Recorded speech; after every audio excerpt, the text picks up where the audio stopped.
பொது பட்ஜெட் வந்து எப்படி இருக்கும்னு சொல்லி எதிர்பார்க்குறீங்க? இந்த பொது பட்ஜெட் மக்களுக்கான ஒரு பட்ஜெட்டாக இருக்கும்னு நினைக்கிறீங்களா?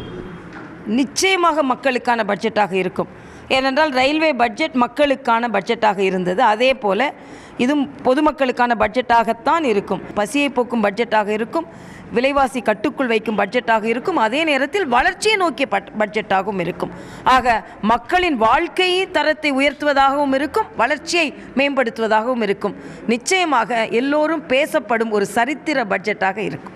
மேடம், பொதுவாக பட்ஜெட்னாவே அனைத்து தரப்பு மக்கள் மத்தியிலையும் உள்ள எதிர்பார்ப்பு என்ன அப்படின்னாக்கா, ஆண்டு வருமானத்தின் உச்ச வரம்பை வந்து உயர்த்தணும் அப்படிங்கிறது தான். குறிப்பாக வந்து சமீப காலமாக இது வந்து 3 லட்சம் ரூபாய் வரலும் உயர்த்தப்படலாம், 5 லட்சம் ரூபாய் வரை உயர்த்தப்படலாங்கிற மாதிரிலாம் பல தகவல்கள் வருது. இந்த பட்ஜெட்டில் எவ்வளோ வரலும் உயர்த்தப்படலாங்கிற மாதிரி நீங்கள் எதிர்பார்க்குறீங்க? தமிழ்நாடு பாஜக தரப்பில் இந்த பட்ஜெட் சம்பந்தமாக ஏதாவது ஆலோசனை கோரிக்கைகளை வச்சுருக்கீங்களா? அதாவது எங்களிடமே வந்து ஊழியர்கள் 5 லட்சத்திற்கு மேற்பட்டு இந்த உச்சவரம்பை வைக்க வேண்டும் என்ற கோரிக்கை வைத்தார்கள். அந்த கோரிக்கையை எழுதி நாங்கள் மத்திய அமைச்சகத்திற்கு ஏற்கனவே அனுப்பிவிட்டோம். சில ஆலோசனைகளை பாரதிய ஜனதா கட்சி மூலமாகவும் நாங்கள் அனுப்பி இருக்கிறோம். அவர்களால் இயன்றதை செய்வார்கள் என்ற நம்பிக்கை எங்களுக்கு இருக்கிறது.